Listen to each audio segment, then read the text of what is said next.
Olá, mulher linda, sábia que edifica ao lar. Eu sou Eliane Cristine e estamos lendo juntas o livro de Sheila Walsh, A Vida é Dura, mas Deus é Fiel. Esta leitura foi autorizada. Para a aquisição do livro, entre em contato com a editora Thomas Nelson. Leitura 38. Deus nos deixou uma tarefa. Pai, eu oro pela amiga que me ouve. Que neste dia ela se sinta amada, amada do Pai, menina dos olhos de Deus. Que o Senhor possa abraçá-la através do Espírito Santo, trazendo consolo, cura para suas feridas e ânimo, fé e encorajamento para a sua alma. Que ela possa caminhar a segunda milha, como diz a tua palavra. Que ela esteja abastecida pelo Senhor e que ela possa caminhar de fé em fé. Eu oro em nome de Jesus. Amém. E então Deus assumiu o controle. Eu me ajoelhei no palco com todas as pessoas olhando para mim e comecei a orar. Após 1 minuto, levantei os olhos, pois ouvia pessoas assoando os narizes. Toda a parte da frente do templo estava lotada de pessoas que haviam vindo à frente para se ajoelhar. Ouvi pessoas pedindo que Deus as perdoasse pela sua apatia e indiferença. Algumas estavam clamando para serem salvas. Após algum tempo, eu me levantei e li o Salmo 139. Senhor, tu me sondas e me conheces. Sabes quando me sento e quando me levanto. De longe percebes os meus pensamentos. Sabe muito bem quando trabalho e quando descanso. Todos os meus caminhos são bem conhecidos por ti. Antes mesmo que a palavra me chegue à língua, tu já a conheces inteiramente, Senhor. Tu me cercas por trás e pela frente e põe a tua mão sobre mim. Tal conhecimento é maravilhoso demais e está além do meu alcance. É tão elevado que não o posso atingir. Para onde poderia eu escapar do teu espírito? Para onde poderia fugir da tua presença? Se eu subir aos céus, lá estás. Se eu fizer a minha cama na sepultura, também lá estás.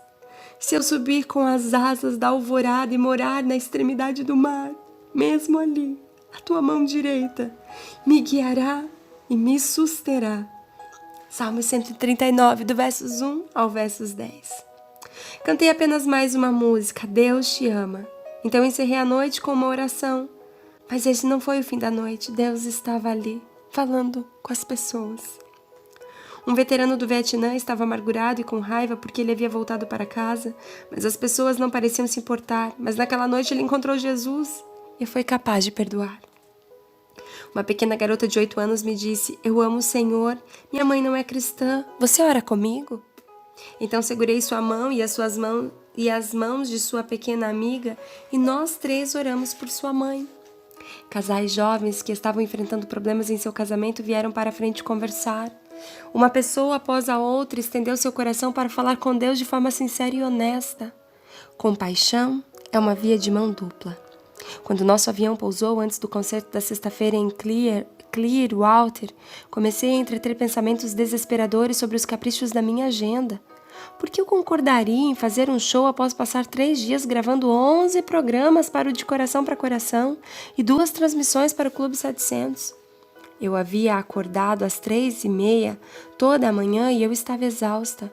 Por que não voltei para casa para dormir até a segunda-feira do ano seguinte? Durante toda a sexta-feira, senti um cansaço tão grande que não consegui organizar meu programa para a noite. Mas fiz o melhor que pude.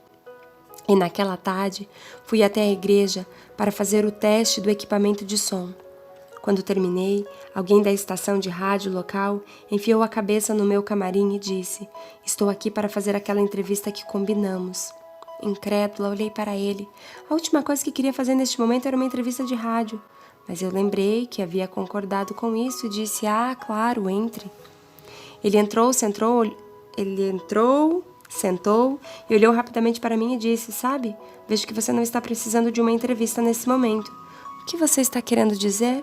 Perguntei tentando evocar todo o meu profissionalismo. Bem, para ser sincero, você parece acabada. Vamos deixar isso para outra hora? Você realmente não se importa? Perguntei incrédula. Não. Você precisa de descanso e de uma boa xícara de café. E ele saiu. Voltou com um café que havia encontrado em algum lugar e se sentou no camarim. Após um minuto eu disse: posso lhe pedir um favor? Você oraria por mim? Sim, adoraria orar por você, ele respondeu. Não poderia nem lhe dizer o nome deste homem. Ele era de uma estação de rádio cristã, tinha mais ou menos 35 anos de idade e era, obviamente, uma pessoa muito gentil e compassiva. Sua oração realmente tocou meu coração. Não era apenas uma pessoa que estava tentando fazer seu trabalho. Ele se preocupava mais com o modo que eu estava me sentindo do que com a sua entrevista, o que não é algo comum no meio midiático. Normalmente o que dizem é: não me interessa se você está exausta ou não, precisamos disso para o noticiário das 6. Creio que Deus deu a esse homem o dom da compaixão. Mas não importa se temos o dom ou não, todos nós podemos aprender a ser mais compassivos, não só em relação aos pobres rejeitados e excluídos, mas também em relação às nossas famílias, nossos amigos e conhecidos. Novamente, o livro de Jó nos oferece uma rica verdade. Jó não recebeu muita compaixão. Quando leio o livro de Jó, não vejo seus amigos demonstrando muita compaixão. Choque e perplexidade, sim. Disposição para passar tempo ao seu lado, sim. Suas palavras transmitiam acusações, argumentos e julgamentos. É verdade, sentaram-se do lado dele durante 7 dias e 7 noites em silêncio. Mas uma vez que já rompeu o silêncio e começou a gritar de dor, seus amigos deram início a uma longa repreensão. Em vez de conforto, trouxeram-lhe condenação e a acusação que ouvimos ainda hoje. Deus está castigando você por seus pecados. Elifaz começou o julgamento. Qual foi o inocente que chegou a perecer? Onde foi que os íntegros sofreram destruição? Jó capítulo 4, versos de número 7. Para mim, isso é uma pergunta idiota. Pergunto-me se Jó não reagiu assim também. Conheço muitas pessoas boas e inocentes que foram castigadas com tempos difíceis. Este livro está repleto de suas histórias, pessoas como Daryl, Gilliard e Debbie, minha amiga que sofre de esclerose múltipla. Elifaz continuou: pelo que tenho observado, quem cultiva o mal e semeia a maldade, isso também colherá. Não é bem assim. Alguns pecadores sofrem, mas muitos santos sofrem também. O conselho de Elifaz a Jó é bem semelhante àquilo que alguns cristãos ainda dizem a seus amigos que sofrem. Vá a Deus e confesse seus pecados a Ele. Depois veio Bildade, seu solilóquio. Seu solilóquio é semelhante ao de Elifaz. E depois veio Zofar. Ele começou com uma exortação: pare. Ele gritou: não deveria alguém estacar essa torrente de palavras? Ele está dirigindo suas palavras a Jó. Mas como leitor eu penso: sim, alguém deveria calar a sua boca, não a de Jó. Zofar ainda acrescentou um insulto: certamente Deus está punindo você bem menos do que você merece. Pense bem, Zofar, o que poderia ser pior do que aquilo que aconteceu com Jó?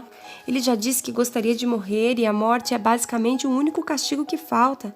Mas seus amigos continuaram e continuaram. Por fim, Jó exclamou em desespero: 10 vezes vocês já declararam que eu sou um pecador, mas vocês ainda não apresentaram nenhuma prova. E ele está certo. Esses amigos falaram generalidades, mas nunca apresentaram uma instância específica em que Jó teria pecado.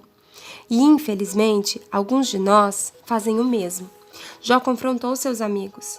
Vocês vão falar com maldade em nome de Deus? Vão falar enganosamente a favor dele? Vão revelar parcialidade por ele? Vão defender a causa a favor de Deus? Jó capítulo 13, do verso 7 ao 8. Todos nós precisamos ter esse cuidado. Creio que responderemos a Deus se vincularmos o sofrimento de nossos amigos aos seus pecados erroneamente. Certamente Deus respondeu os amigos de Jó e disse a Elifaz: estou indignado com você e com seus 2 amigos, pois vocês não falaram o que é certo a meu respeito. Jó capítulo 42, verso 7. Jó mostrou como a compaixão deve ser expressada. Em frustração exclamou: já ouvi muitas palavras como essas. Pobres consoladores são vocês todos. Esses discursos inúteis nunca terminarão? E você? O que o leva a continuar discutindo? Bem, o que eu poderia falar como vocês se estivessem em meu lugar? Eu poderia condená-los com belos discursos e menear a cabeça contra vocês, mas a minha boca procuraria encorajá-los. A consolação dos meus lábios lhe daria um alívio. Jó capítulo 16, do versos 2 ao 5. Jó deve ter se sentido terrivelmente abandonado por seus amigos, que não demonstraram qualquer compaixão que merecesse ser mencionada. Queriam apenas discutir e provar que ele estava errado sem interessar-se pela agonia que estavam sofrendo. Quando olhamos para os pobres consoladores de Jó e para nossas próprias reações, vemos claramente o que a compaixão não é. Mas o que então é a compaixão? Meu dicionário me diz que compaixão significa demonstrar empatia, misericórdia, simpatia, ternura e preocupação. Mas gosto como Jó o expressou. Minha boca procuraria encorajá-los. Capítulo 16, de verso 5 de Jó. Jó estava dizendo que se fosse nosso amigo, ele choraria conosco e nos abraçaria. Ele nos mostraria o amor de Deus e nos ajudaria a passar pelo processo de luto. Infelizmente, quando uma pessoa necessitada cruza nosso caminho, preferimos demonstrar uma indiferença egoísta. Uau! Pense você o que Jó enfrentou. Passou por tantas mazelas, perdeu filhos, perdeu bens, foi acometido de doença, uma doença terrível, hoje conhecida como lepra. Sua esposa disse para que ele apostatasse da fé e abandonasse a Deus. E os amigos sentavam constantemente à sua frente dizendo que ele era pecador. Eu quero te dizer e afirmar que o sol nasce para os justos e os injustos. Que as mazelas da vida vêm para os pecadores e para os santos, para aqueles que buscam a santidade. Porque se não fosse assim, nós não veríamos na Bíblia Sagrada tantos homens de Deus passarem por tantas aflições. O fato é, nosso pastor hoje pregou uma mensagem e algumas frases que são muito conhecidas da comunidade cristã, de modo geral. Deus, muitas vezes, Ele não te livra da cova, mas Ele está lá com você na cova. Ele não te livra da fornalha, mas Ele está com você na fornalha. Ele não te livra, muitas vezes, do naufrágio, mas Ele te sustenta no naufrágio. E eu quero te encorajar e te dizer que se você está passando por momentos difíceis, Deus continua sendo bom. E que você possa glorificar a Deus e entender que isto é só um deserto. E que o deserto não é lugar de moradia, mas é lugar de passagem. E você vai passar, como diz o cantor, a prova, passando pela prova, dando glória a Deus. Você vai triunfar em Jesus e na fé. Um grande beijo. Deus te abençoe e até a nossa próxima leitura.